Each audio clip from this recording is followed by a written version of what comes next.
یعنی واقعا دوست داشتم یه بار یه بلایی سر خودم نیارم.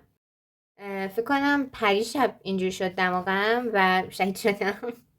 و به خاطر اینکه خیلی درد میکرد و کل این نقطه از صورتم سر بود رسما. دیگه چسب زدم از ظهر که از مدرسه اومدم و بله من با دماغ شکستم مدرسه میرم.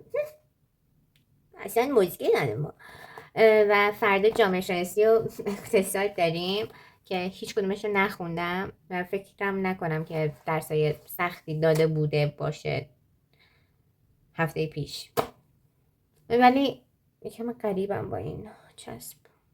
بعد شاید فکر کنین همینجا تموم شد دماغش رو زد چیکون، ولی 60 کیلو برنج بلند کردم. نه یک بار نه دو بار، بلکه راه از در تا آشپزخونه و از آشپزخونه به در رو حدود 1000 بار فکر کنم رفتم اومدم، فقط به خاطر اینکه به خودم ثابت کنم من میتونم 60 کیلو بلند کنم. نیاز نبود فکر کنم انقدر. فکر کنم که دیگه به شناخت لازم از من رسیدین دیگه.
یه جوش زدم اندازه کلم،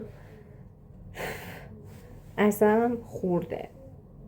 مافیا بازی کردیم باختم.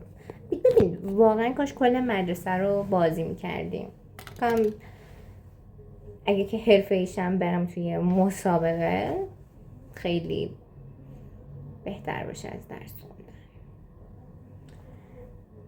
یه خورده خسته شدم. یه روند خیلی روتینوار داره، هی میری مدرسه هی میری خونه هی میری مدرسه.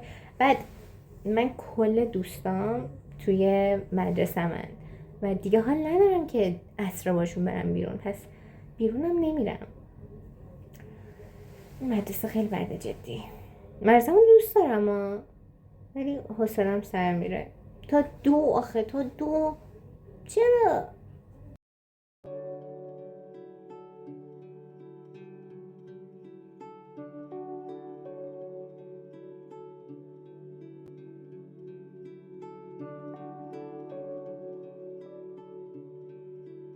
من میخوام اینو درست کنم ولی اشتباهی روی مازم رو کامل کندم.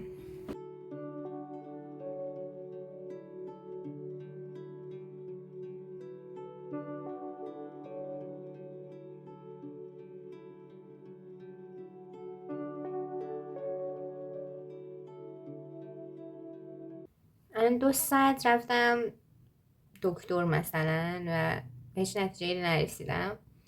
دوباره شنبه باید برم و بله.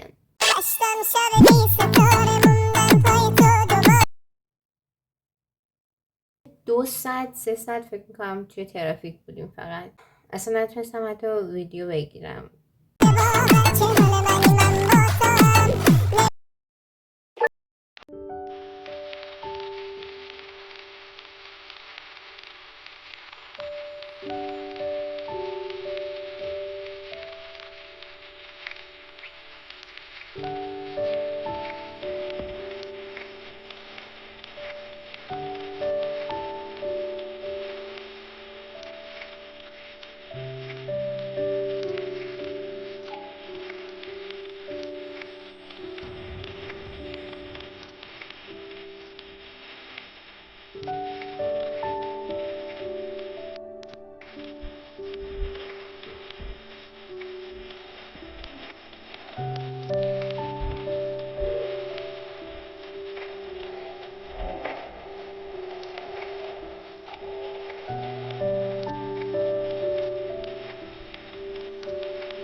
اپوزیت درونت رو بشناس.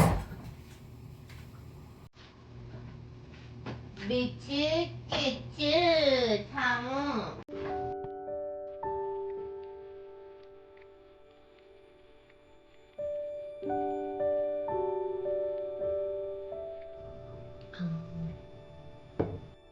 Look what we have. نور زیاد خوب نیست ولی شورت بعد خیلی خوبه. من کلا عادت دارم که شلوارمو دیدی؟ من عادت دارم که توی تاریکی بلند باشم. این هم نور این لوستره خیلی خیلی خیلی خیلی کوچولوه.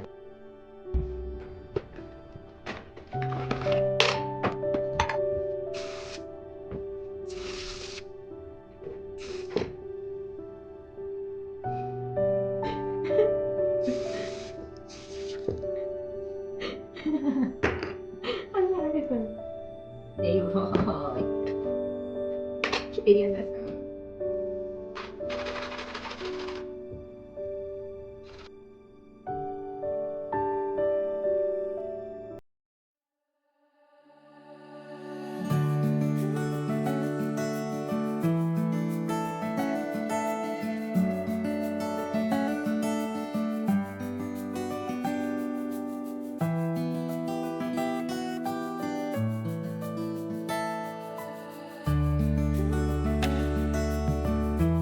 کتابی که جدیدن دارم میخونم 9 نوامبر از کارین هوور که یه رمان عاشقانه است و در مورد فالین و بنه که توی داستان قدم به قدم عاشق همدیگه میشن و اولش اصلا اینجور شروع میشه که فالین به خاطر آتش سوزی که واسش رخ داده میخواد که محل زندگیشو عوض کنه چون اعتماد به نفسش اومده پایین و قبل از 9 نوامبر که میخواد بره لس آنجلس با بن آشنا میشه و بن هم تصمیم میگیره که داستان زندگی اونو بنویسه و این داستان ادامه